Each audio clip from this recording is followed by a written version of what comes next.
you are per se, people would think you are a big name in sneakers, right? But then if you're like, you walk into a room and you go into like Comic-Con and they're like, who's that? Just some other white bald bearded dude. There's a million of me. Yeah, exactly. I joke that I like my wife. I'm like, I'm famous in a Footlocker. That's it. Like anywhere else, I am just another dude. That's gonna be the name of this one episode, bro. I'm famous in a Footlocker. Yeah, I remember there was one time we were in the mall and me and her were walking. She doesn't like.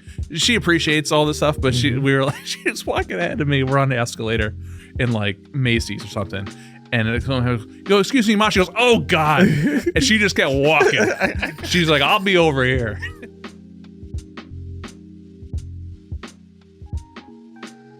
What's good, everyone? Welcome back to My First Kicks, and welcome to episode 250. 250. And this week, I bring to you one of maybe like the longest, one of the first people I hit up because I wanted you to be on this podcast a very long time ago, because I've been following you ever since I made an Instagram account. Mache, welcome to the podcast, man. We're finally made it. Yeah, a lot of hoops and trips, and I'm not gonna lie, I took it personal. Go ahead. When we had this set up, I forgot when it was. February. And then you hit me and you're like, we're all booked, ready to go. And I was down here doing other things. So I was like, killing two birds with one stone, because I live in Connecticut. Yes. Coming down to Brooklyn to hike. Yes. I respect you. I love you to death. And I made the trip down. But I was like, all right, we're down here. Oh, we can't. I gotta go somewhere. I found out that Hollywood's going to Cincinnati to do the cool guy trip unheard of. I mean, she also unheard of and everywhere that went there. Yeah. But I felt a little less than. I'm not gonna lie. No, man. I'm not gonna lie. Look, this year has been absolutely wild. It has been. I'm very proud of you and happy for you. I appreciate you. I see you everywhere. You're way more outside than me. So good job. You don't need to be outside anymore. You're good. You're good to go. Veteran. You're good to go, man. I'm like the Grinch up on the mountain, just like watching everyone talk and stuff. I mean, you paid so many dues, man. Like it's insane. Like I remember finding you through the WWE post like years ago when it was like, I'm in my garage painting sneakers for wrestlers. Yeah. And before it was popping like it is now. Yeah. And so, I've always been a big fan of yours, and we met. Where was the first time we met? Was it that the Giannis thing was the first time, or did we meet a previous time before that? No, the first time I think was at SneakerCon when I was with Swerve. Oh yeah, you were Swerve. And, yeah, and I was on stage throwing shoes out with Nems. What a time! What a time, man! What a time. Coney Island, man. I was wearing a Brock Lesnar jersey. You were. Yeah. Next to Swerve. And I remember Swerve was like, "Oh, you have the Jared Allen jersey." I'm like, "No." I spun around, and his brother's like, "Oh, okay, all right." So Swerve's like he's a huge Rams fan. Mm-hmm. So that's where the whole Whose House came from. Was the Rams thing. Yeah. I didn't know that until I found he was a Rams fan. No. Now he talks shit to me all the time. Like when we played the Rams in the playoffs last year, that was a good one for them, not for us. I was in Arizona, and it was a great time in Scottsdale and stuff. Mm-hmm. But it was it's tough. Hey man, I mean, look, you were super kind to me that day, and then we became pretty cool after that. Yeah. And so, it was like I remember. On the way back, because it was in Coney Island, I was like, I can't believe I met Mache. Like, oh man, I can't believe we're friends. Like, yeah, people when they finally do meet me, because again, I don't go out outside. I'm mad normal. Like, there's nothing like I don't know. Like, I know a lot of famous and interesting people. Yeah, I'm not that interesting. What I do is interesting. Me, Dan, at the house chilling, watching Stranger Things because the Vikings lost, and I was like, I'm just going to watch Stranger Things. I can't deal with this. Like, I'm like every other dude. It just like a lot of people know I do for a living. Yeah. I mean, look, you're super talented, and it's like that can come as like, intimidating because nobody can do what you're doing at your level. Right. Well, this is what I'll say. At least, and the customized part of it. Yeah. There's so many artists that are way more talented than me, but maybe there's a way that either they don't know how to talk to people or network or do these things, or just how to use composition on a shoe. Yeah, because I'm like one of those like master of none kind of things. Like I know I'm good. Yeah, there's people way more talented than me, but I might be more driven. I might be more whatever it is. Yeah, but I'm happy to be where I am. That's all I can say. Hey man, like I say, you're a legend. It's crazy every time. Like I remember when you posted the CM Punk Brooks and like Hokas. The Hokas, my bad. Sorry. I'm thinking Brooks because I was with Peter recently. Right. Shout out Peter. But I remember you posted those and I was like, yo, those are so sick. And it's like we had that conversation of like, he loves Hokas. This makes more sense. Right. And that's exactly what I told him, because I was like, I can make you a Jordan 1 custom, like everyone else that gifts you a pair of shoes, but they don't do the homework. And like, and he's like, I really love these. I'm like, I know. That's why you got them. And, he wore them, when throughout the first pitch. He wore them when AJ came out. Yep. My man loves them. He loves them. So he's saving this for special occasions. So I know he usually wears the black ones when he's doing work, but he was running promos in Chicago. Yeah. Those Hokas are on his feet. So it's good to know they genuinely liked them. Yeah. And I remember you were here recently too, but you were gifting or you were giving shoes to Tom Segura. When he was in MSG. Yeah. So what the hell, like what the hell is it? Like, how do you just walk up and be like, no, well, I've had a relationship with Tom when he was fat. Yeah. Fat Tom. I mean, like big, fat guys got along. But I don't even remember how it even started, to be honest with you. We were following each other and I reached out and I made some like Water Champ Adidas, because this is when he was still on the whole F Nike thing. Yeah. So I made Adidas for him, and he loved them, and that's kind of went backstage, and it was in Westchester. I went down, and my wife was supposed to go, and she didn't want to go. She's not an outside girly, so she was like, I'm going, like regardless. So he left me, backstage passes. I met him and talked to him, and we connected. Then over the years, we became friends, and that's how connecting with Bert and the relationship with Christina and the family, and the whole Joe Rogan, all that stuff. Like, didn't know Joe Rogan knew it existed. That's either. crazy. I didn't know that, and I was like, all right. And I saw my tattoo was featured on the show, and wait, what tattoo? My Randy Moss tattoo. You have a Randy Moss? I got a Randy Moss tattoo on my thigh. That's crazy. Yeah, yeah. I'm gonna have to take. I'll show it. It's on my Instagram, but Steve. I'll look at it. Yeah, Steve Butcher. I don't know if you're familiar with his artwork. He's like a master portrait artist. He's from New Zealand originally. Now he lives out in California, but he was a customer of mine who loves Kobe's. I made some Iron Man Kobe's for him. This is many moons ago. Yeah, and then finally he came out and he's like, "Yo, bro," he goes, I have an opening if you want to fly out," because he was in California. And I was like, because he has one of these crazy weight lifts. So I went out there, had to fly back there for 2 days, 14 hours. Jeez.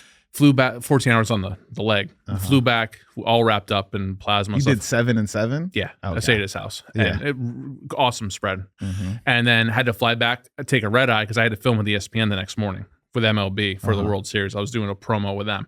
So I'm like literally like doing filming, and that's a long day. It's a very long setup, all that stuff. I don't even know how you're up the next day. I was just running off of, I don't know. I think I was delirious, but like my leg was swollen. I had plasma dripping down my leg. Because like I said, I just a fresh tattoo. Yeah. And finally I tapped. I'm like, guys, I can't do anymore. And I went, it was still like a 8-9 hour day. Jeez, man. So, but you got to do it, man. Because the thing is like, the way I look at it is the whole, availability is your best thing. Yeah. Because there's so many talented, willing, eager young cats, old cats. A lot of people see what I do and they're like, I want to do that. Yeah. And for good reason. If I was little Dan in the trailer park, seeing some guy doing what I want to do, I'd be motivated and whatever. So I know, not there's a target on my back, but I know people look up to me, and it's a lot. It's pressure. It is pressure, but it's also like you never thought that it can happen to that point. No, no. Right? Bro, like when we started doing custom shoes, this is back in 2002.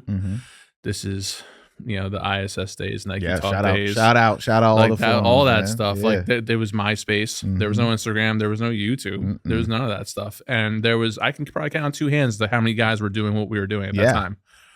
And I'm even trying to think. I'm trying to remember a name. There's Emmanuel Labor. He was still around.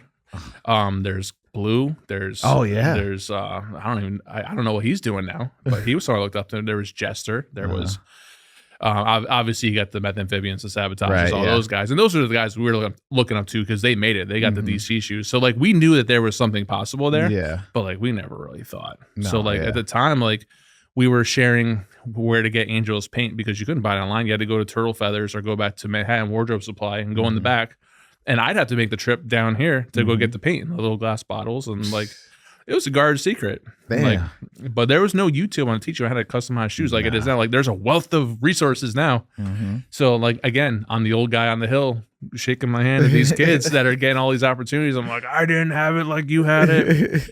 I couldn't just DM someone and give you a pair of shoes. Yeah. Like I was out. That's when Daniel was outside. That's when Big Dan was outside. Dan was definitely trekking and making a lot of trips down to New York, and that's when the good old days. And I know you can talk till you're blue in the face about the good old days. I've heard enough of the podcast, but that's how it was. I remember like when I got Pharrell his shoes. Yeah, I took a day off from work. I painted a pair of ice creams with his portrait on them and all this stuff, and I was like, I'm gonna get these to him. Found out that this is in 2006. Is that when the Glow in the Dark tour was?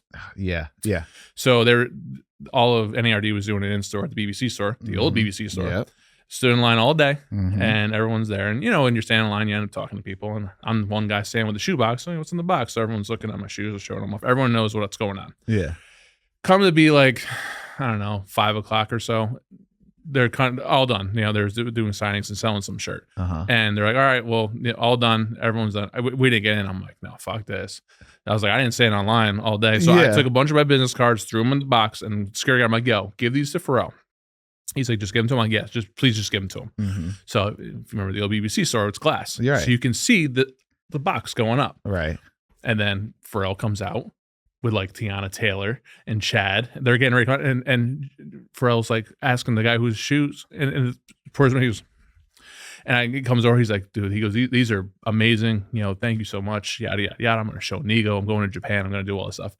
I'm like, yeah. Then I was like, we'll see. I was like, I'm not, things like this don't happen. Right, yeah. So I was like, all right. So maybe like a month later, BBC blog, thanks to Mache for these shoes. Link to my MySpace, like all that. So what? like that was like getting. That's insane, dude. That is insane. Yeah. So then they used the shoes for some BBC like stuff, like promo stuff. I have a photo of that. That is cool. That's crazy. That was making it back then.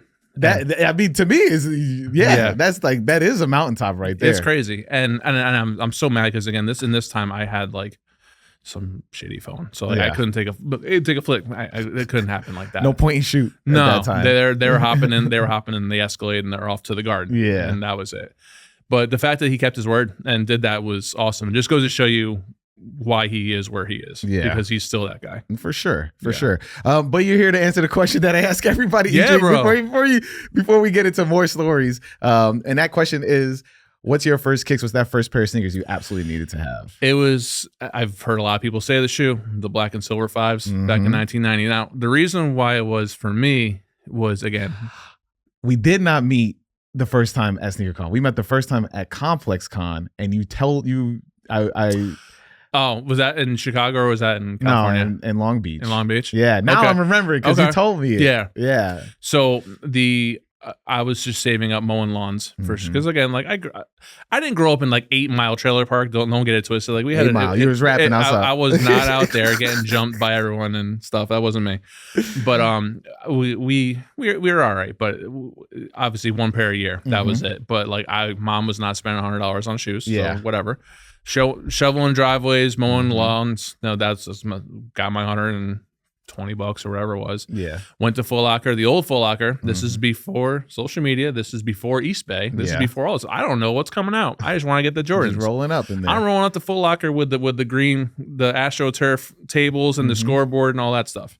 I'm expecting the 4s to be there. Yeah. No, there's a new one. Oh. They got silver tongues. Okay. And I was like, whoa, these are them. Yeah. And I got those. And obviously, first day of school, you couldn't tell me shit. I had confidence and all that stuff because again, I was wearing Spaldings and Voights and all that stuff back in the day. That's what I was used to, my Payless kind of shoes, and I never got made fun of it or anything like that because we all, whatever. Yeah. But I had the confidence. Confidence was built from that. I wore those things into the ground. I bet. I got there's a photo from our like yearbook in 6th grade. This is 6th grade when I got it. And I'd worn them in so bad that, like that clear part goes underneath the toe cap and it separates. Yeah. There's a pair of me playing kickball and you can see the bottom of the clear bottom folded. with me doing that. And obviously those are going to be my play shoes. Yeah. And then hit it with a duct tape around there then? Oh, no. We didn't do that, but it was rough, but I cherished them and I appreciate them because that was the first thing I bought with my own money. Yeah. I mean, that 5, yes. So like, I remember you do have a tattoo, right? You have it on your arm. The MC Escher. Yeah. Drawing the 5. Yeah, exactly. Yep. Which is super dope. And I remember like you telling me that story, and it's just like, the thing about 5s, like I'm not like a huge 5 fan because I feel like they're too bulky, but like that metallic 5, even with the re-release that recently they're amazing. It's just amazing. Yeah. It's just such a great shoe. Every time they're retro, I want to buy them. Every single one. I'll at least get one. Yeah. And that's just principle. Yeah. That, like, where did you grow up initially? Poughkeepsie, New York. Poughkeepsie, New York. So that's not upstate, all you New York City people, because I know you guys are on your little bubble up here. You guys should just have your own state, because I love New York City. I love it here, whatever. But anything that's not that's Westchester and up is upstate. New York is a massive state. I went to grad school at Oneonta. That's upstate. That's upstate. Up by like the lakes in Syracuse. That's different. That's a whole different world. We'll just say that. Yeah, like.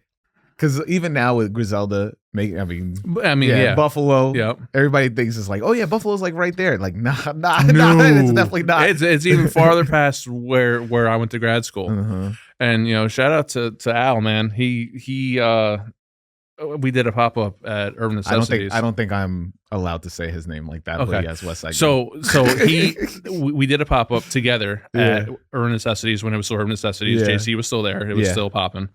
And this is before SummerSlam in Vegas. We had our pop-up. I was doing a Vegas runner, and he was doing all his fourth rope. Before it was really fourth rope, he was just, doing all the vintage stuff and doing all that.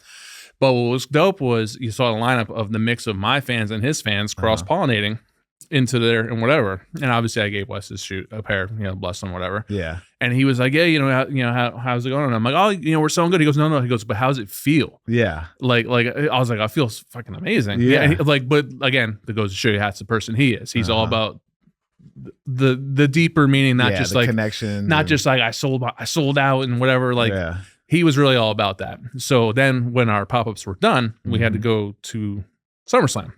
And we were trying to figure out, and he had his team breaking down his stuff, and I was like, "Damn, I don't got a squad. I don't all my guys here." So, thankfully, JC's people were like, "Yo, we'll break this down. Go, you guys go," because Wes was bringing 2 Chainz to his first ever. Oh yeah, I remember that. Yeah, and he was like, yeah, I'm really excited. He was hyped to do this.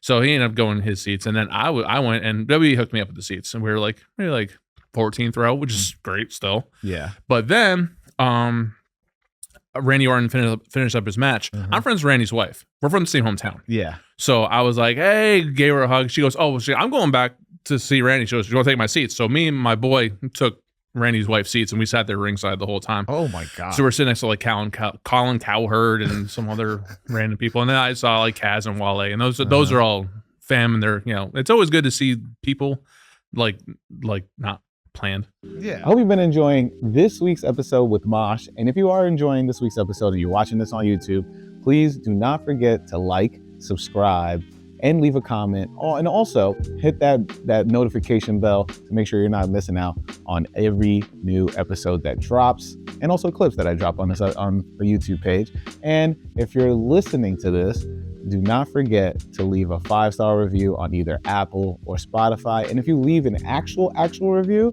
I will read it at the end of an episode. And if you want to go the extra mile, do not forget we have a Patreon, patreon.com/myfirstkicks. We got $5 tier. That's it. Only $5 tier for now. Gonna make sure I'm doing a ton of stuff. You'll start seeing that start populating at the end of the month. We're towards the end of the month anyway. But yes, patreon.com/myfirstkicks. But let's jump back right into the episode. Then Becky, I got a Becky Lynch story. Oh yeah. So I'm really cool with Becky. Like very much so. Like obviously we do the custom shoes and stuff.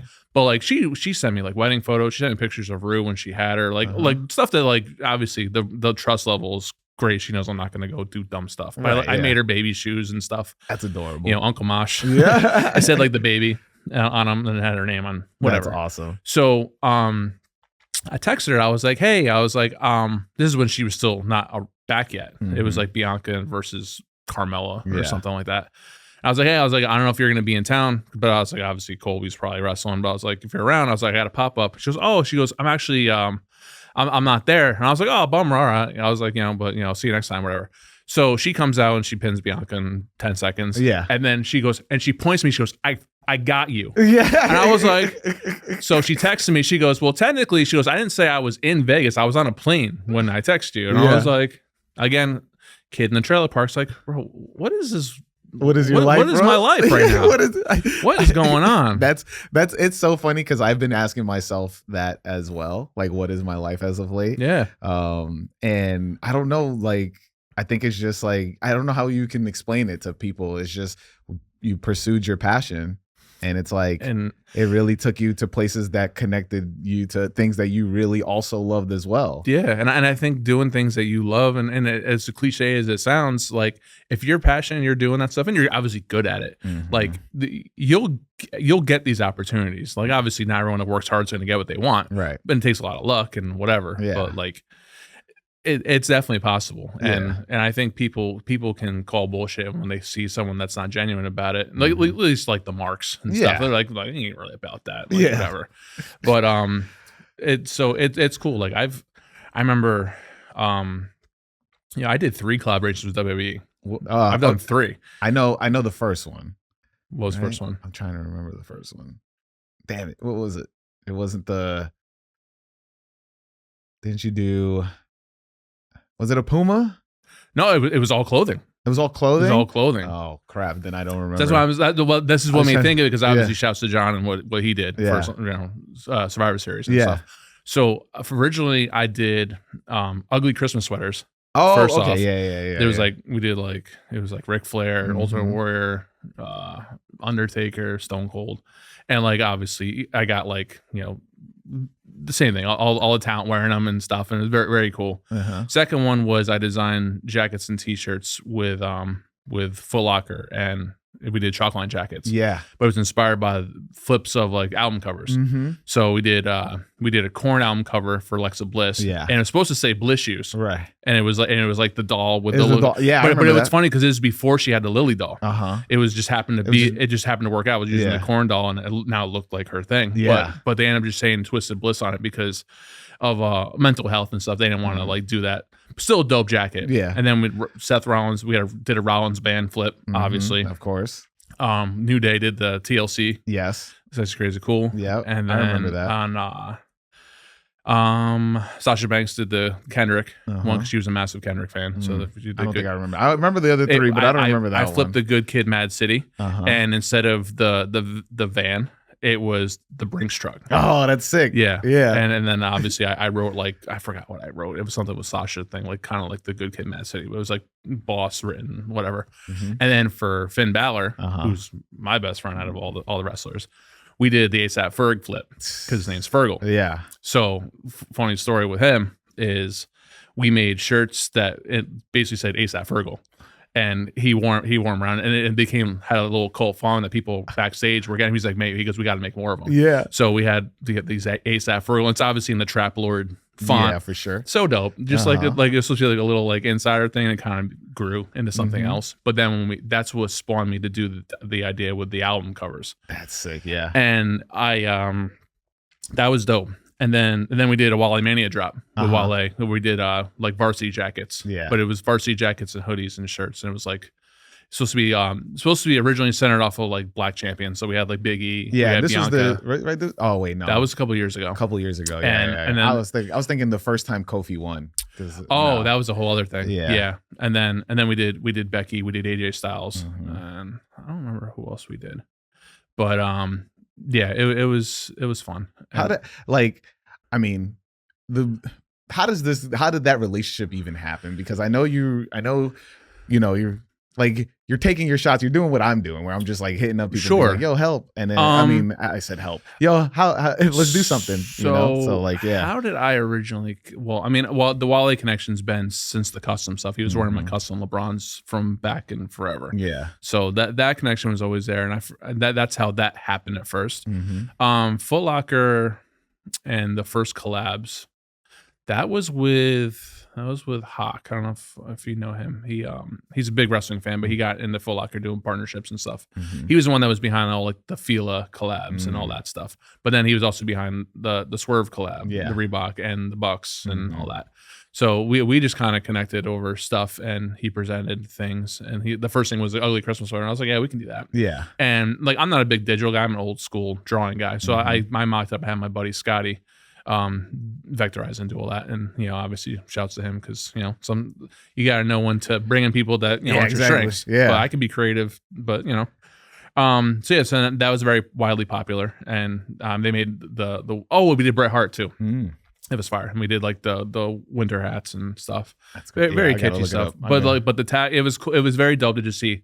It was my old logo, so it said Mache Custom Kicks and WWE and whatever. And I couldn't find photos, but I was trying to dig them up in my storage, and I just didn't have the patience or the time for it. It's all good. Yeah. So So the WWE thing has been awesome, obviously. Yeah. And did that spawn from like you customizing kicks for wrestlers, or like? Yeah. Oh yeah. Yeah. So I mean, Nikki Bella was the first. Right. Yeah. That's the video I remember. I filmed for Total Divas. Yeah. They had a crew in my old studio, and I remember they rolled up, and film crew, and her and Bree rolled up. I didn't know Bree was coming too. Like they came to the door like, hey, I'm like, and they have all their bags and stuff. I'm like, oh, okay, we're doing this.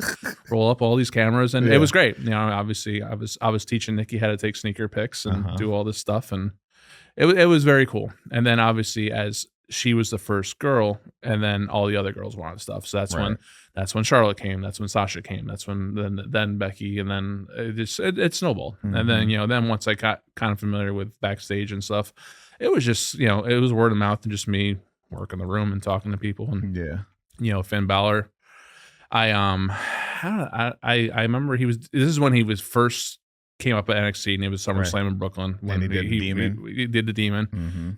He fought Rollins and got hurt and whatever. We did some Vans because that was his style, and we became very close friends since then. I helped him move when he lived in Brooklyn for a while. Yeah, I know. I ran into him. Yeah, I ran into him. He used to roommate. This is gonna be straight up wrestling now. But yeah, he used to room with Zack Sabre Jr. Oh yeah, I'm doing some more shoes for him. Shout out Zach, man. You know he was dating at the time. Yeah, I do. Yeah. We went to like his birthday and went to soccer games and stuff. Yeah, but what was really funny. I'm so sorry to everyone. This isn't a wrestling podcast. This is gonna be like we'll get to the shoes. Don't worry. Shoes in a minute. So they were dating at the time, and this is when he was in Brooklyn. He was doing his first MSG show, and I go, yo, Finn, when are you going to the show? He goes, well, our call time's at 5. So I was probably gonna leave at like 4:30. I'm like, bro, you live in Brooklyn. Yeah. I was like, you need to leave like now. So he's like, oh, I'll take an Uber. Like, no. So me and my boy Mike, we're like, get in the car. So we took him and Kathy and went to the garden. Yeah. As we roll up, and obviously, I don't know if you remember how the old MSG was. They weren't parking underneath the garden. They had to go park that parking garage and walk across. Yeah. So me and my boy Mike are walking over with Finn and Kathy, looking like Gallows and Anderson, flanking them because they're two big bald bearded guys, looking like that, and we're walking them in, and there's all these like wrestling tabloids, of course, with them, and we're with it, and we're walking with them, and I was like, over here like this. I was just like, I was like totally like funny. I was like, I mean, they're out there, so whatever. Yeah, but yeah, that's so funny, man. It is really funny, and like shout out to Finn because he's again someone that still to this day hits me up. He texts me on Thanksgiving. He's like, I'm thankful for you and stuff, and he like that kind of stuff is cool. Liv Morgan texts me on my birthday every year, and I told him that. I was like, Liv, you didn't text me on my birthday. Liv did. He goes, mate, I'm the worst. I'm like, yeah, bro. I'm like, Liv's injured. Yeah, and I mean, it's so interesting because before we jumped on, we didn't talk about how much like you do football cleats too, and like, do you ever think about do you ever step back and be like, yo, the two things I love, I actually am part of. It's wild. Like, again, me being a Vikings fan, like the fact that I do that for my team year in, year out, and it's expanded. And even when guys leave, like, Diggs and all these other guys, they're loyal and they stay with me. Yeah. They could go to other guys. And, I'm just thankful that I'm doing a good enough job and, that I'm there for them. But I again, since I am so big on being a loyal person, like Stephon Diggs, I'll run through a wall for that dude because he stuck with me and he's been asked by many other custom artists to do stuff. And he's hit me like very open. He's like, Brody, So I'm like, nah, no, fuck that. I got it. Whatever. And he's like, say less. Boom. And that's it. And then, but then I know other guys that maybe I say they homie hop. They go around and they're shopping around. You're not going to get the attention from me. And that I think that's fair. Yeah, for sure. So, I mean, hey, if it's like you go to a store, you want to keep being like that loyal customer that comes to the store and stuff. Like, get you a little punch card. Yeah, exactly. You get 10 customs, you get one free. Yeah. Not with them, they're in a better tax bracket than me, but it sounds really good though. No, yeah. I definitely want to know what influenced you to start your own sneaker brand and the brand. So it was 2020. So obviously customs were going fine. I was doing shoes for The Rock. I'm doing shoes for... The fact I'm doing shoes for The Rock is even crazy. That's crazy, I get a shout out on Twitter. Like, that's crazy. Yeah. And, like, that kind of stuff. And the reason why I connected with him was first through Under Armour. And then I connected with his agent. His agent was also representing Becky Lynch at the time. And that's how we kind of connected. Then we were doing other stuff. So, whatever. So, Rock's freaking awesome. Yeah. Cool. So I was always doing stuff like whether it was NBA All-Star, I always had something, whether it was an activation with the brand or I was doing like a one-off for like the dunk contest or a 3-point contest or something like that. And every year I was always used to doing something like planned. And for the first year, it was in Chicago in 2020. And I was like, and I didn't get any calls. And I'm like, damn, like, all right. I was, and my boy Rich, shout out to Rich. He was like, yo, bro, whenever you want to take the jump and try to do your own shoe, you let me know. And like, I was very uncomfortable about that idea. Because again, I'm a fine artist. I'm not an industrial designer. I'm not doing any of that stuff. I was like, I'm cool.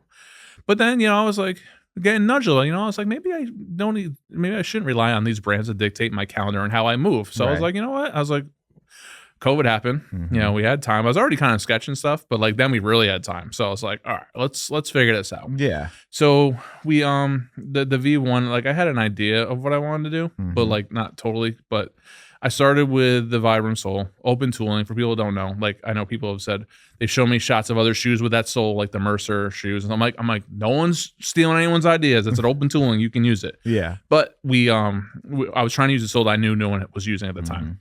So I kind of wanted people to look at that sole and make it synonymous with me. Like that was what I wanted. And we started doing it, and the first colorway was the Centralia, and like it was my wife's idea to do the whole storytelling around locations in the US because what we wanted to do before COVID happened was we wanted to design shoes where we could almost incentivize people to go travel to these locations and build up the tourism in America, because obviously we know about Paris, we know about Greece and all these fancy places, but there's so many great places in America that we want to do that. So we're like, with Centralia, obviously Centralia is Silent Hill and you can't really go there and whatever, but it was a really dope colorway. And at the time, like Silent Hill the game, So Centralia is the town, is the abandoned town that has all the coal mines underneath. Oh, so people didn't know that the graffiti highway is underneath that. And then who I found out that was actually what that was about. Dakota Kai told me that. Wow, because she's obviously a massive gamer, and I was telling her about something. She goes, "Oh yeah, like Silent Hill," and I was like, "Fuck you talking about?" and so she nerded out and broke down the whole thing to me. And I was like, okay. So, I guess I'm not paying attention enough. I thought Silent Hill was just silent. Like they just created that world. That's what I thought too. Yeah. Like I said, I wasn't really a big gamer. Like I always appreciated graphics and stuff like that. Like I had a PS2 and I remember Xbox gaming and Xbox because I did stuff with them. But like I played DVDs on it. You know what I mean? Like I wasn't really, even Madden. Like again, I'll play like a couple games. I suck at it. I'm doing the same stuff and like, I'm usually not one to be like, oh, screw this. But but I always appreciate the design and stuff because I've worked with the people from, obviously Fortnite's not that, but like I worked with Fortnite and these other gaming things and found out these really big gamers and stuff. And like, I wouldn't know them from a hole in the wall. Like, oh, you don't know who that is? I'm like, I have no idea who that is. Either I'm washed or I just don't need to. Nah, I mean, it's just different worlds. Cause like you are per se, people would think you are a big name in sneakers. Right. But then if you're like, you walk into a room and you go into like Comic-Con and they're like, who's that? Just some other white, bald, bearded dude. There's a million of me. Yeah, exactly. Like I joked that I like with my wife, I'm like, I'm famous in a Footlocker. That's it. Like anywhere else, I am just another dude. That's gonna be the name of this fucking episode, bro. I'm famous in a Footlocker. Yeah. I remember there was one time we were in the mall and me and her were walking. She doesn't like, she appreciates all this stuff, but we were like, she's walking ahead of me. We're on the escalator in like Macy's or something. And it goes, excuse me, Ma. She goes, oh God. And she just kept walking. She's like, I'll be over here. I was like, okay. So it's so funny. And Mrs. Mache could have her own spinoff of experiences that she's had. Yeah. She's assaulted 50 Cent. She's asked the game if he's ever murdered anybody. Yeah. What? Yep. So she's fearless is what I'm hearing. Well, she's the West Fairfield County white girl in Uggs, blonde, like very look at her, Lily Pulitzer clothing, and definitely what you'd expect hanging out in 50's office. But we rolled up and we had a meeting with 50, and I was delivering shoes to him, and we were hanging out for hours. Great conversation. 50's giving us business tips and small talk and whatever. He's in this like massage chair, like in his sweats and his socks, and he's just like, this is my girlfriend. He's like, introduce my girlfriend. This is a massage chair. Yeah. So he's just sitting there chilling. And he's like, I got an idea. He goes, what if you make a really limited amount of shoes and you just charge a shit ton for them? And me and my wife were like, it's a really good idea, 50. But he was so invested in it. Like he was all about it. So that's why, like, if you remember when 50 did this shoe shopping with Joel Puma, Joe asked about the customs, and he was like, if you don't fuck with customs, you're stupid. Because he was getting stuff from me and Relevant and a couple other guys at the time. Yeah. But he respected the culture for customs. So shouts to 50. But yeah. So as we were leaving, like when you're like congregating, ready to leave, like you're like in the foyer and you're all making small talk. Trying to say bye, but it takes 2 hours to get out. Yeah, exactly. So he's going to like kind of go around her, and he like touches her shoulder to get around her. She goes, ah! She hits him, and he's like, I'm sorry. And then she like kind of blacked out. She goes, oh my God. She goes, I just hit 50 Cent. She goes, are they gonna kill you? I'm like, I think you're good.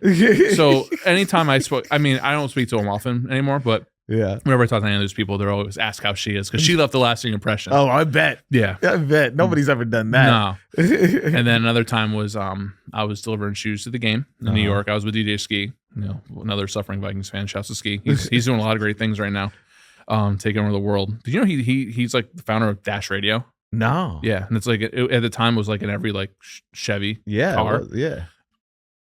Man's killing it. Yeah, I bet. It. He's like he's probably the most connected person I know. I remember when I name dropped him to Mark Cuban because I was talking to Mark Cuban about advice about stuff. Yeah, I was like, I'm friends with Ski. He goes, oh yeah, I had like a 2-hour conversation with Mark Cuban about business and stuff. Just because name dropping, but like genuine stuff. Name drop Mark Cuban. You're like, I'm just having a conversation with Mark Cuban. It was crazy to me because I'm like, how am I talking to Mark Cuban right now? But it was only because I had a genuine relationship with Ski. Yeah. And he's like, oh yeah. He goes, I know about you. He's talked about you. So I was like, all right, well, at least I'm not like doing dumb shit. Yeah. So I didn't embarrass myself. That's great. But so game, we were dropping off shoes. It was when Jesus Piece came out. And we did Jesus Piece 4s, obviously Blood Red, all that stuff. Of course. And we dropped them off and we double parked and this is when he still had the teardrops on his face. He didn't have the butterfly or anything else yet. And she was walking around. She's distracted by the Christmas tree. It was definitely in the winter. And she looked at him and she was like, does that the tear? She goes, does that mean you murdered somebody? And he's like uncomfortable, like what do I say? Like he was like, I think he was more just dumbfounded that this girl's asking him this. Like totally brazen about it. Yeah. And then she kind of comes to, she's like, oh my God. She goes, I'm never leaving the house ever again. So again, you got her in some crazy predicaments. Oh, she put herself in crazy predicaments. But I mean, like, she could have stayed in the car. I mean, yeah, but like you're like, hey, come with me. And then then like I got this. I'm in front of 50 Cent right now. And then you're like, yeah, just come. We're just gonna have a conversation. Yeah. It's just like, that's like surreal moment. You're like, and then for you to kind of like the guard gets lowered because everybody's chilling. Yeah. And you're like, oh, just a regular person. And then it's just like, those tears dropped me. You killed somebody. She's like, oh my God. And so it was like a dawn on her that what that might mean. Yeah. And there was no filter. There was no like, I probably shouldn't ask this. Yeah. So then obviously she came to and she's like, I probably shouldn't have said that. Oh, yeah. All right. So back to creating. Yeah. So we got to a point where we started developing the sample that's in CRI Colorway. it sold really well. And we did the open tooling because again, I didn't know if I was going to sell 10 pairs or 10,000 pairs. Yeah. I don't know. Yeah. And obviously it's a lower risk to do that because you're just developing uppers and stuff. So financially it was like, okay, it could just be one and done, or we're going to build on something. Yeah, exactly. So it went really well. Obviously it sold well, and we learned things along the way. And I didn't drop the next shoe until it was a pre-order. I did the pre-order obviously because at the time, people were complaining about not being able to get the shoes they wanted, and that's still a thing now. And I was like, well, most products that are successful are usually a solution to a problem, and that's what I thought. Yeah. And again, I was like, I have a decent following. Let's see. I mean, it's free to follow someone on Instagram, but to spend $300, I know. Yeah, that's it's tough. Yeah, it's tough because especially when you're transporting you went from one-of-one customs to being like, hey, now you can buy my shoe, right? And and my rationalization was, custom shoes usually start $1,000 for me. So to start, that's where I'm answering an email from. It wasn't always that way. Yeah, I was usually doing them for $75, out of the barbershop. Right. That's how it started. But I got to the point where I could do that. But people always wanted support, but they couldn't afford $1,000, which is totally not. It's a luxury item. Yeah, exactly. So I thought the shoe was like, all right, well, $300. The price point was like, I didn't want it to be $100, and I also didn't want it to be something crazy. I wanted to be somewhere in the middle of I see what they spend on luxury shoes or designer shoes. I'm a designer. Yeah. So we got that part, but the hard part is kind of convincing people that that's worth it. And obviously, COVID times, people had a little more money to spend, and we obviously people were taking a risk and whatever. But I didn't release the second colorway until everyone got their first pair because I wanted to build trust and let them know this guy took my $300 and whatever. And I ran away with it. Right. And obviously with pre-orders, you never really know what you're going to get. We didn't know how long turnaround was going to be. And it was like 8 weeks, which is, the standard, especially when you're waiting, half a year for Nike and whatever. Exactly. And they're selling a lot more shoes than I am. I mean, God bless, we'll aspire to that. But you'll get there. Yeah. But I mean, at that point, the small single ones are harder to do than the volume. Right. I found out from the factories, you're running a bunch, they just bang them out all at once and whatever. But yeah, so the people really messed with the story, and we went with all these different places in America. And what we want to do is we want people to go and check into these these places, and take a photo, and say you get your thing stamped and you get a discount or something like that. And obviously, when the world stopped, we couldn't do that. Right. So, yeah. Exactly. But yeah, so the V1 went really well. We had some cool collaborations. Obviously, the Jeff Staple at ComplexCon was big.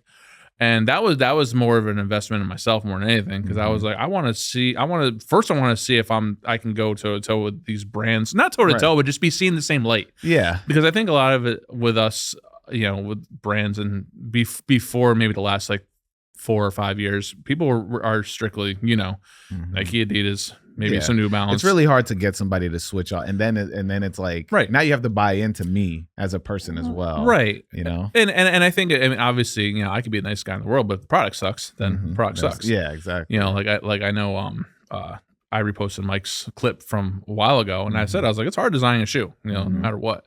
And even an ugly shoe is hard to design, but to actually design something that people mess with and is good and all that stuff, that's like a damn near miracle. Yeah. Everything has to hit at the right time, at the right moment. Yeah. And it's and then it's like, how do you maintain that momentum? Right. And still tell stories. And I think a lot of, you see Nike, like we're telling a story about Michael Jordan's gum or whatever, because they're running out of stories to tell. Yeah. But 40 damn years. Yeah, exactly. What are they going to talk about his dog or whatever? And it's a challenge because but I think it's easier now because now, the kids that are obviously buying them now, they don't really, they just know he's the old guy that's in the documentary that I watched in COVID. Yeah. Whatever. Or even that, or just like, oh yeah, my dad used to collect these. Right. Or my dad told me about this guy named Michael Jordan. Right. And you're just like, all right, but I don't know who he is. Or it's like, oh yeah, I saw some kid wearing them. How do I get them? Right. And then there's no real added extra context around it either. Right. So going back to even having people buy into what we're doing is you got to get people to co-sign them, and genuinely, obviously you can vouch for them and stuff and whatever.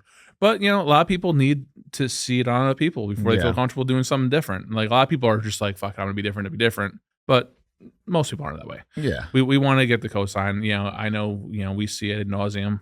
All the sneaker blogs post all the same shit. You see the rollouts, all the same stock photos, same whatever. Yeah. It's obviously all calculated, and marketing is marketing. Yeah, exactly. Top marketing. Yeah. I mean, recently, because recently I had this thought. This is literally like a couple of days ago today, where it's just like I've been feeling like people are really painting themselves into an algorithm where it's like if you're so for example, you've been to West, you did your drop at West, and so I did a live show at West. Great, I listened to it coming down here. Appreciate you. Shouts to Lester. Yeah, shout out to Lester. I know he doesn't get behind the mic a no, lot. I had a great combo with him, man, yeah. because I had to sign off on doing this stuff, and we had a great conversation. Yeah, and I was super thankful just for letting me actually like speak to him and have that like full like beginning of working at Tip Top all the way to it was very cool. Yeah. But it was very cool to see that you did do that drop also. You did the what the we did the Alpine Guides. Alpine Guides, yeah. So Michael had hit me and he was like, bro, he goes, how do you feel about it? Usually it's me soliciting people to have an idea, and he was like, what do you think? I'm like, I love that shoe. Yeah, let's do it. That shoe was amazing. Let's run it. That's what that was the shoe I was talking about. I struck out on. Oh yeah. Yeah, and unfortunately I don't even have your size. No, not those. I'm talking about the OG release. I'm talking about the 580s. 580s, yeah.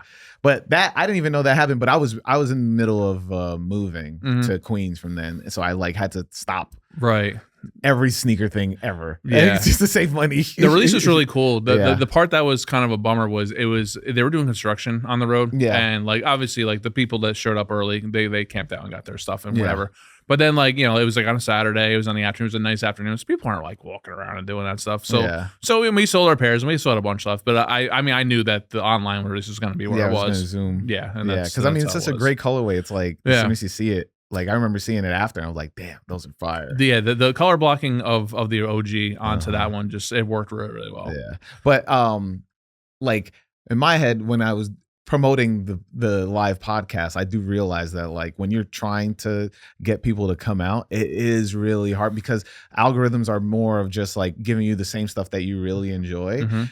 Like if you just randomly post like, hey, we like come up, they'll probably see it until maybe next week. Maybe I'll get a message like, yo, when is this? I'm like, it's happening. And flyers get suppressed. Yeah, so you can't have anything like that. They want that more organic stuff, and it's tough because you want to present your product in the best light possible, and to have this polished photo and this polished video. Like my guy Shane, who does my content, he's a monster, and but it's like a lot of times we do these full-on movies for these Halloween drops, and they don't get the eyes, and it's obviously we enjoy creating the content and all that stuff, and obvious, but like we want people to see the fruits of our labor. We want to see all that stuff. Like building up the releases is almost as fun as design the damn shoe. Exactly. So speaking of which, you're in town. Yeah, since we have them here, you're wearing them. Yeah, I'm wearing them. So we Jeff and I are releasing the first ever official Purple Pigeon. Yeah. So you're wearing. I'm wearing. I never went to eBay and bought the patch. I thought the patch was corny, to be honest. Like doing that, like I got to me, and I'll go on record. I remember when the shoe came out. I'll go on record and say I thought adding the patch was corny. Sorry. Yeah, people. You didn't want people like faking the funk. I get it. Yeah. I was a cornball, and I was totally fine with that. But I was also people were talking shit about my customs at the time, so I don't care. Yeah. I'm counterculture. Yeah. You know what I mean? So I had them and I destroyed them and stuff. But when I did the V2, obviously we saw the success of the first one, and that was the second highest shoe of all the Mache runners. Number one was the gouaches, which my wife designed, and she never lets me forget it. That she did that, and she's like, I didn't need no stupid bird to sell more shoes. Damn. Oh, she's so funny. So I came to Jeff, and I had the V2, like I had the Purple Pigeon like on my mind because I love that shoe. Yeah. Obviously I'm a Vikings fan, so I love purple already. But then the Purple Pigeon has their story and stuff, and I was like, how dope would it be to do an official one and have the real bird embroidered on the shoe, and you don't have to do this stuff. And I didn't tell Jeff for a while. Yeah. I made the sample, kind of like how I did the first one. Was like I made the sample, and then I was kind of like, I'm gonna do it and ask for forgiveness later. And I was like, I've worked with Jeff and have a relationship with him. Yeah. So I was like, he's not gonna be mad if I make a sample. If anything, just we can't do that. Yeah. But then I just have a cool sample to go in the sample room. So, but it worked out. So how crazy is the sample room? Oh, bro. There's some pictures. There's so many like I always see like the iconic Joe Fresh Goods photo. Yeah, I got one of those photos. Yeah, you got to drop it, man. We're gonna wait. There's so many iterations and stuff, and like things that still could happen. Like we did I'll just tease it. We did a collab with Coca-Cola. Ooh. Last year. No, was it last? No, 2 years. Oh, wait, 2 years ago. 2 years ago. I might have showed you. Either you showed me or I think did you post that? Something? No, I never posted. No, you posted something. You definitely just showed me. Yeah, I never posted them. And it was an internal thing, and we're still working through getting the legalities straightened out for it. But what's even doper is it might be growing something even bigger than just what I did. So I'm kind of glad that it took this long, because if we didn't, what might happen again? Like, I don't want to count my chickens, but my wife always says I'm always gonna shout her up, because if she wasn't pushing me to do what we were doing, I wouldn't be sitting on this couch. I'd still be working at a school for autism, doing stuff. And she was like, bro, you're wasting your time. Wow. You need to get out. Shout out Mrs. Mosh. Mrs. Mosh was paying my bills while I was doing this, and I was charging $75 for a custom. Damn. She's like, bro, what are you doing? Yeah. So she still you gotta have somebody that's pushing you. You got to, man. It's all about team, and that's my team. But what was I saying? we were still talking about the purple pigeons. Also purple pigeons. Yeah. So I had the samples all ready to go, and finally, like, it was like a year and a half ago, I finally was like, yo, Jeff, I just shot him a photo. Yeah. And it was basically how the teaser went. I didn't show him the bird, I showed him the shoe. Yeah. I was like, what do you think? And he was like, okay, all right. So we started to figure it out, and originally, like, we were trying to schedule it, because I mean, Jeff has a freaking project every single week or something. I've been trying to get him on his couch for a hot minute, you can't hold the man down for for 20 minutes. Nah, so I mean, God bless him. The guy works tirelessly for sure. Yeah, he's like, he got a wrestler schedule. Yeah. So, but yeah, he's in China right now. Yeah. And I'm like, all right. He just dropped a shoe, and then immediately I'm out. Yeah. He dropped the shoe remotely. He wasn't even there. Oh, he wasn't there? No. And he's about to drop another shoe. Yeah, he's dropping another one, then he's got other stuff. Yeah. So man's always moving and grooving, opening up stores in Shanghai and all over the place. And it's wild. That store looks crazy. It looks so dope. With the pigeon popping out. Yeah. That is sick. So dope. So dope. So we are releasing it this Friday. I don't know when this is airing. This is gonna be after. Damn. So you guys are missing out. Yeah. Don't sleep. I hope you didn't sleep. Please pull up. Yeah. But we're doing the pre-order model again, just because we just know that that's the way to do it. We're dropping a shirt with it, and full size. How does that feel to be like? Because I'm pretty sure. I mean, we didn't touch on like how sneaker culture found you, but I'm pretty sure you probably have history with the Pigeon Dunk. Oh yeah, and so like everyone. I mean, I've done Pigeon Air Max 90s and Pigeon colorways. Jeff had me do Pigeon Kyries for Kyrie. Like that colorway was synonymous. But it's like I just wanted to ask you, like, how does that even feel to be like, yo, I'm able to talk to this legend who paved the way for a lot of like what we see now. Yeah, like how does that even feel? It's crazy. It's crazy that I can cuss them out now. You know what I mean? Like I'm at a level where it's like, we're not that we're like levels or whatever, but like someone, he's a human being and he's a grinder and he has the same kind of vision that I do. And it's very dope that we align on so many things I never thought we would have. Yeah. Again, just it's crazy. Like that's so crazy. And then I mean, if you think about it, like just in totality, where you're able to just like reach out to some people. Yeah. These people, you're just like, hey, I heard you like looking for a shoe. You're like, here, check this out. And then the even crazy part is after the Staple one, I got another collab.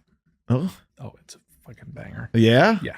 You have to show me that. Oh, yeah. Yeah.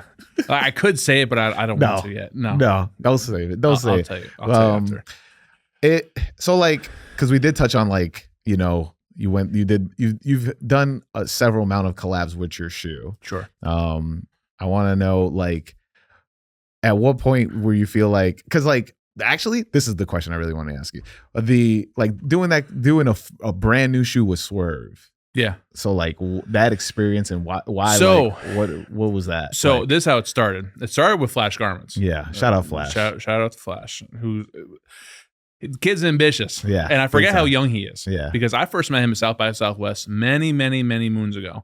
And Nelson Diaz. what is he was behind a lot of stuff. He's homies with Jeff too. So he had flown us out to do some stuff for South by Southwest, and we're doing. I remember I was doing a collaboration with Death Row Records, and I was doing custom Air Force Ones and stuff, and I'm connecting with Joe Manganiello, who I'm now close friends with and cool as hell. It's gonna be you, Tom, and Joe Manganiello. Yeah, this is before I knew Tom. Yeah. So we were out there and connected, and then Flash was there, and he was just a young kid. He was very how he is, very charismatic, very whatever, all over the place. You see him now West Side Gun and all over the damn place doing stuff. And I remember I was connected with him about something else. I was talking about some of my shoes. I was like, I think I was dropping my nerfs. And I was like, I was gonna hook him up with a pair. And then he was telling me about what he was doing with Swerve. And obviously, I'm a wrestling fan, so like I was watching AEW. Mostly just because a lot of my friends from WWE went there. So I was like, following like Claudio and Rusev and all them. Freaking Lana at the time, she dined and ditched us one time. Well, we were at the hotel. We went and got beers. We were at the bar. It was after I was meeting with Becky and Liv, and she was there. We were drinking Guinnesses and hanging out, and she just dipped. I mean, my boy were like, "What the fuck?" And then Miro came down, and he was like, and I was like, "Yo, your girl just." He was like, "No." He was like, "Yo, I'm so sorry." Like she was like hanging out, like, she's cool as hell. But shout out to CJ. But anyway, I'm just name dropping shit. I'm corny as shit. I'm sorry.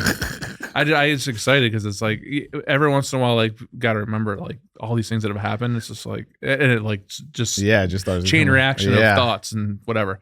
So Swerve. So he had the idea. He was like, he goes, I think he's really gonna be bubbling. Want to do this thing with him, like almost like kind of like The Rock, but like more culture and whatever. And obviously, I knew Swerve from NXT and stuff. And actually, the gym that I train in is Bubba Ray Dudley's gym. Wow. So the guy that runs it with him is an indie wrestler, and there's a ring in there, and he always tries to get me to bump and something. Like, you gotta take it to flat back bumps. Man, I'll be dead if that happens. So, but the indie guy had wrestled with Swerve. I won't say his government. No, yeah. But so he had this idea of doing his own shoe and stuff, and he was they had obviously he was going to be the champ and do all this stuff, so he wanted to do something with it. So Flash had this idea for he wanted to do Jordan 1s, and it was like something with 3M and different crocodile prints and stuff and whatever, and he wanted glow in the dark bottoms. And I was like, I got my shoe, and I was already working on doing a high top promenade. That was like kind of my idea, and I was like, well, I can kind of take some of the elements from your thing and we can make it work. Yeah. And then that's what happened was we came up with that shoe that he won the championship with and all that stuff. And we had done a run of them, and it was funny because it was such a whirlwind. Like we did the samples.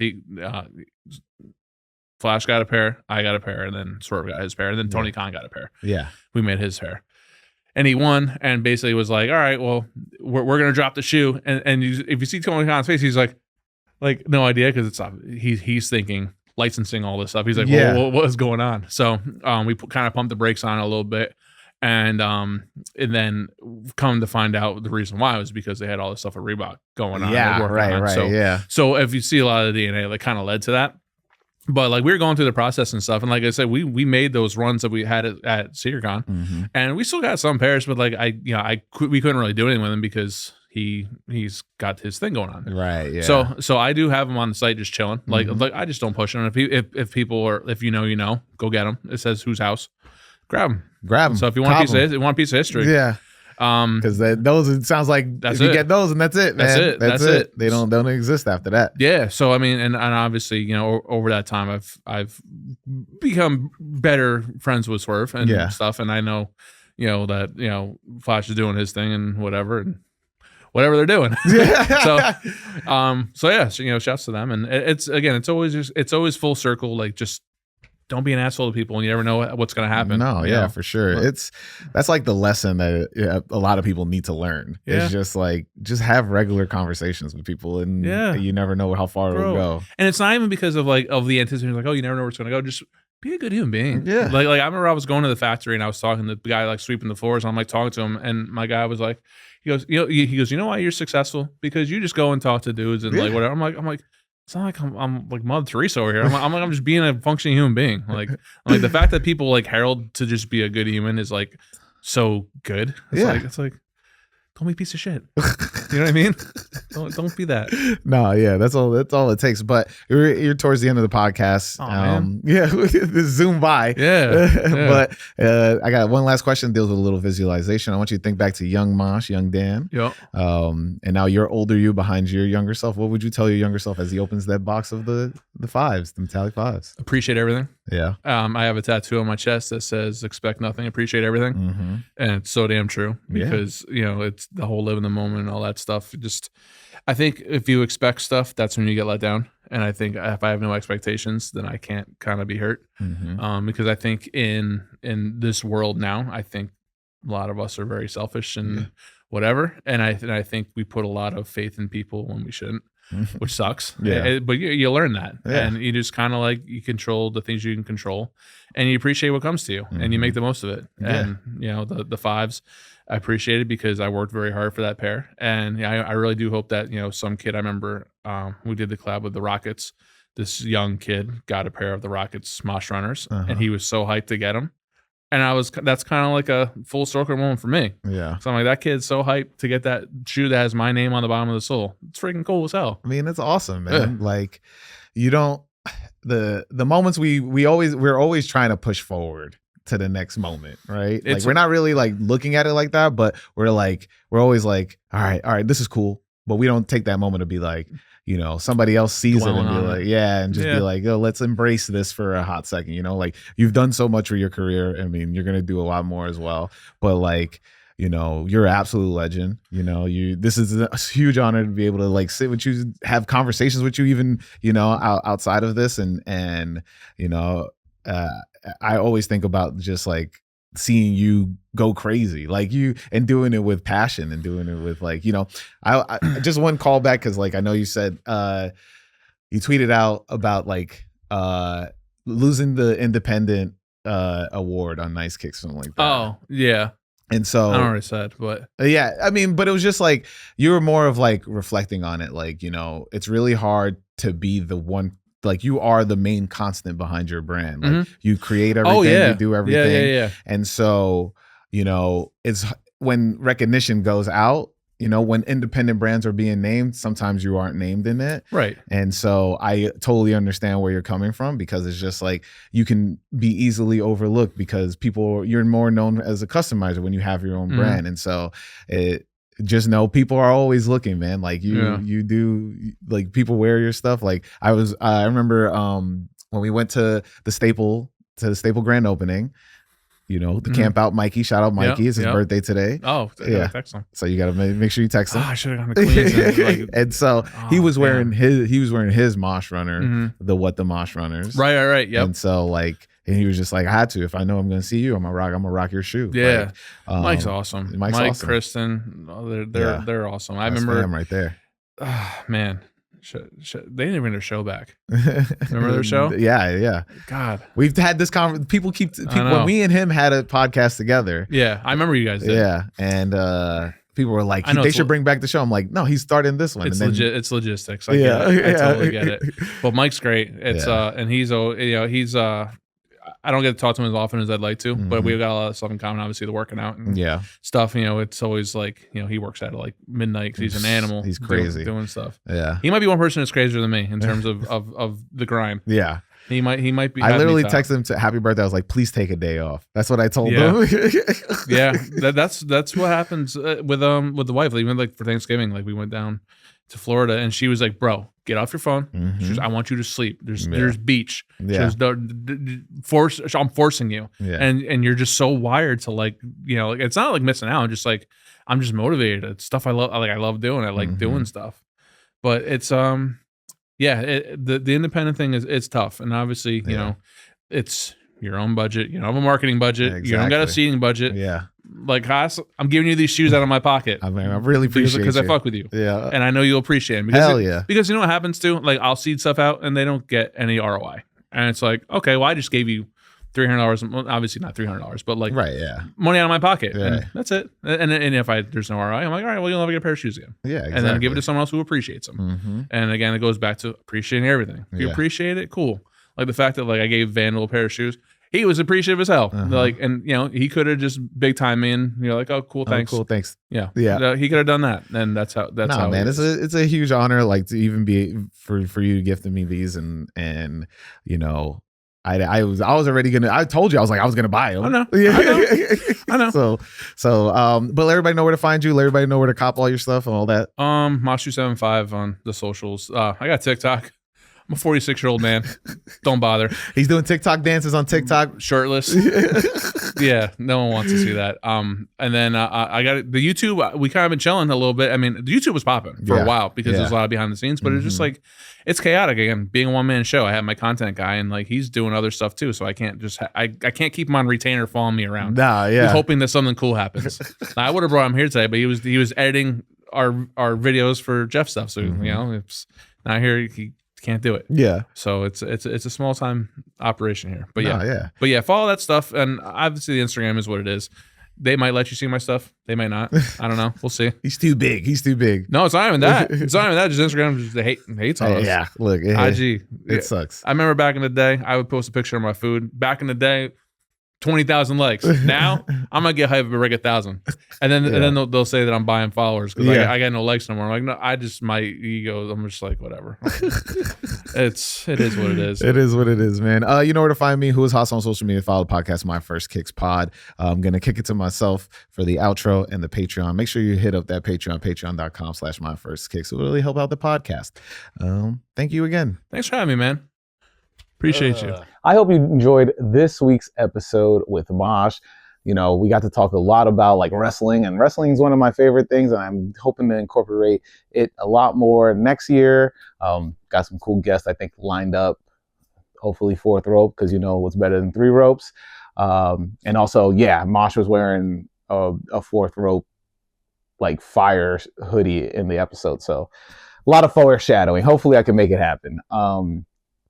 But this was a really cool episode. Mache really, we really got a chance to really just kick it and hear about his journey and the people he's been able to do customizations for. It's been really cool, just like being able to have these conversations with people that are really like have been doing this for a long while, and like hearing his story of how he got those customized shoes to Pharrell was super dope.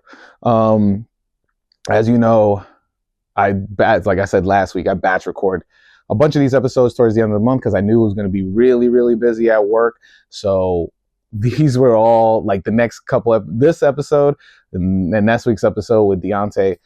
They were all like within the span of a couple weeks. And so, now I'm getting back in the groove of things because work was crazy. I'll break the fourth wall down to yes. I mentioned on here before, but yes, I do have a full-time day job that fuels a lot of this, and in order for me to do a lot of the things that I want to do with the podcast without relying on sponsorships or content creation in a sense, I'm just working my regular job to fund with my extra money that I have saved up. I will fund what I've been doing so I can do it freely. Recently Coda said, why not work to fund your creativity, because it's nothing more freeing than be able to do it the way you want to do it and see how you're able to do it with your own money. So I've been doing this for the last 5 years, keeping the overhead costs down. But as I brought it into the studio, obviously that incurs costs. So that's why I made the Patreon. That's why I'm trying to do a little bit more extra content on the side, in terms of just like adding more to the Patreon, not necessarily like reviewing sneakers and stuff like that. But it was just really cool that I'm able to just talk sneakers and talk about people's journeys with sneakers and how sneakers has been able to guide them through each way. And I'm super thankful for that. That I'm able to do it my way, right? I'm not relying on, Google money or like YouTube money in order to make this happen, because like I can't even put a roof over my head with the amount that I make off of either of those platforms. So that's why I was like, let me make sure I batch this up so that I'm not missing an episode in the next couple of weeks, especially towards the end of the year, I want to make sure that I'm like hitting the ground, ending the year strong. And trust me, next week's episode before the year ends is honestly, it might change my life. Also, this one, hopefully, you all enjoyed it. This may also kind of change my life, but like, I just think it's really cool that, like, I remember hitting up Mosh like when I first started this podcast and being like, oh no, well, not really when I first started. It was definitely like a couple years after I started, because I was just like, yo, I got to start hitting this, like, hitting up the people now so that I can hopefully get them down the road. And that's always been my mentality of just like, it's no for now, or like they didn't see it for now, like right now, but they're definitely going to see it later, right? That message of just like, yo, we'd love to have you on the podcast. And as I like, refined how I reached out to people and how I got myself in front of others, it's really helped like learning how to be part of this community and part of networking and getting the word out about this podcast as I grow it as the way it should be growing. I'm not looking for tomorrow waking up with 20,000 listeners, right? But it's been really cool just getting in front of the right people and them sharing it to other people, and then hearing about, myself, about like how well people perceive this podcast from other people that I'm meeting for the first time. Like it's crazy. So speaking of that, I got to talk to you about this week that I've been having, because I record these the week of. The first Monday, I was at Premium Pete's 50th birthday, man. It was fire. I mean, I'm super grateful, to even be asked to pull up to, such a legendary thing. He turned 50 this week, and, happy birthday again. If you catch this, Pete, like,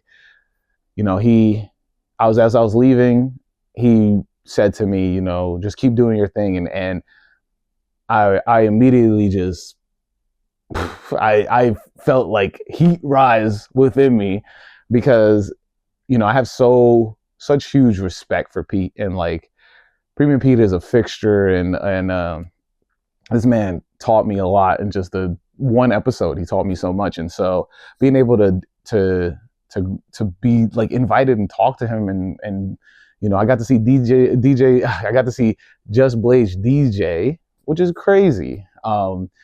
And it just was like, I can't even put into words, like, because just thinking about when I first started and where I'm at now, and I'm excited for the future, and I'm excited for what these conversations will bring to anybody who listens to them.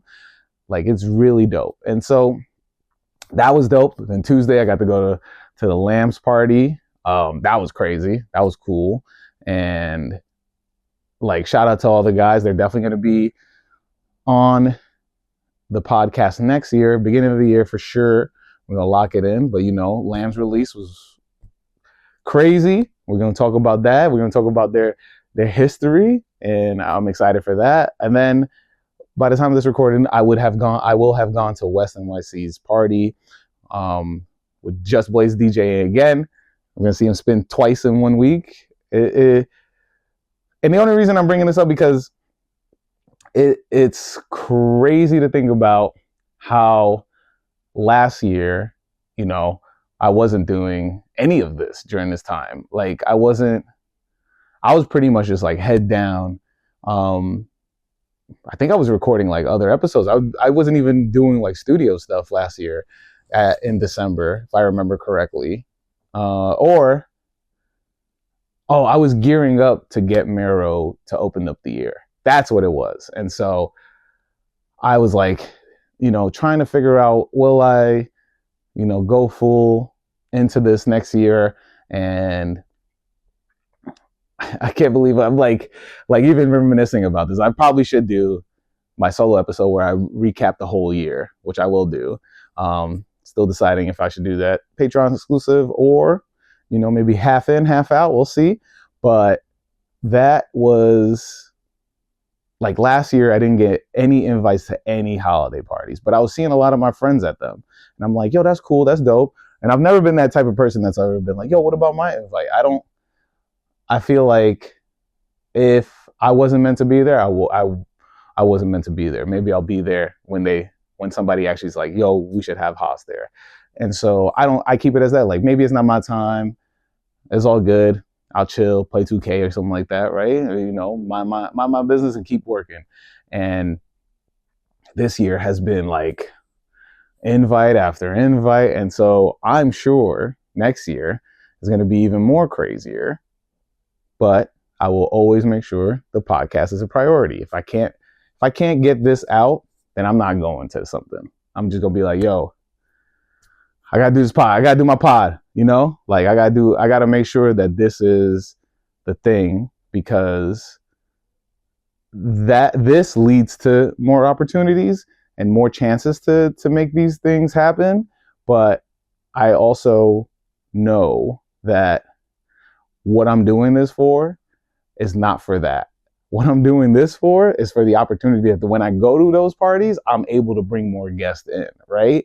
So if it doesn't fuel the podcast, then there's no reason to do it. And so, because this is my love, I love just like being able to have these conversations, have these like great moments with people, and I will never sacrifice this just to be at another party, right? Or be invited to something, right? So, but before we go towards the end of this, I do want to say, towards the end of the podcast, we didn't really get to show off Mosh and Jeff Staples' most recent collab.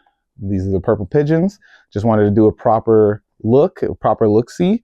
And, big thank you to Mosh for hooking me up with these. And, as I said, I wasn't a big fan of the patch on, like putting the patch on the dunk, because I just love the colorway itself. But like this is a natural, real collab and an ode to a story that these are just absolutely fire. I wore these like a bunch after he gave them to me. So appreciate you, Mosh. Thank you so much. Speaking of his collab with Jeff Staple, Jeff Staple recently went viral for his stunt. I don't know what we want to say. He threw up a pair of fake pigeons on a electric wire and said it was his gift to New York. It got the sneaker world buzzing, but I don't necessarily think all publicity is good publicity. I've been like sitting with this for a little bit.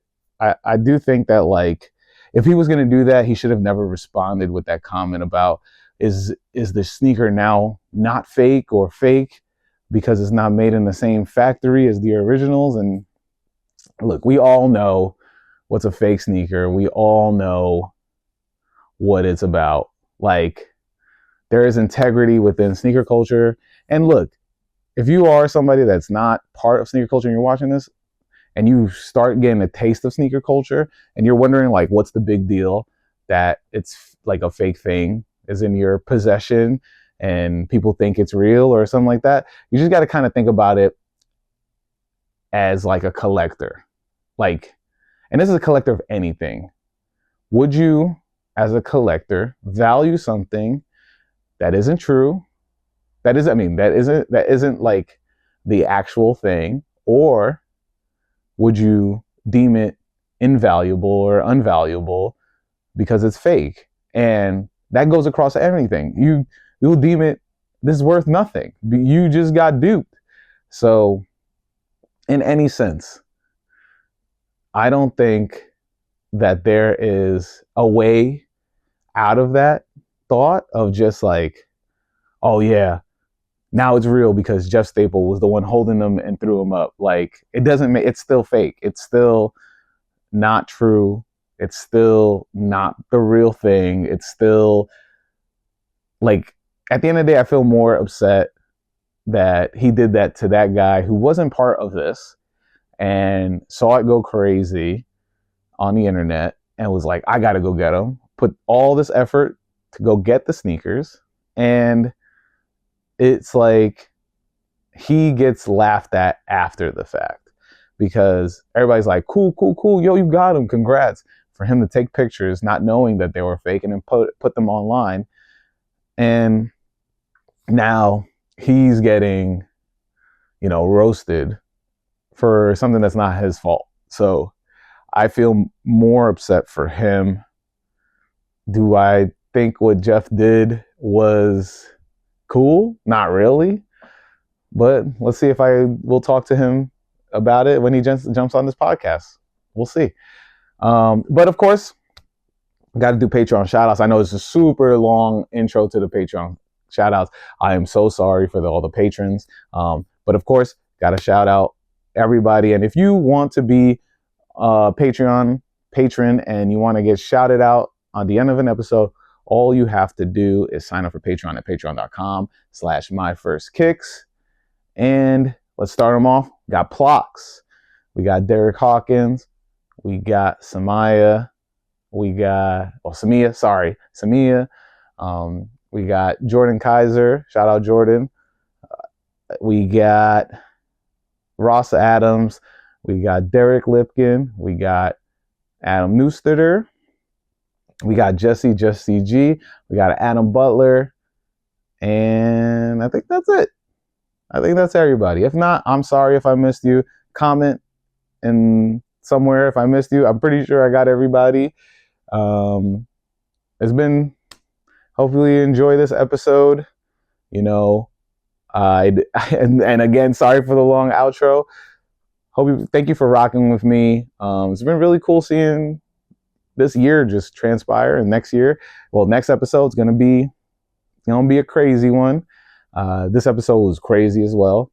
And so if you want to check out more of the podcast, you got to check out these 2 episodes here. Hit that subscribe button if you haven't yet. And of course, we say each week, wear your kicks. Peace.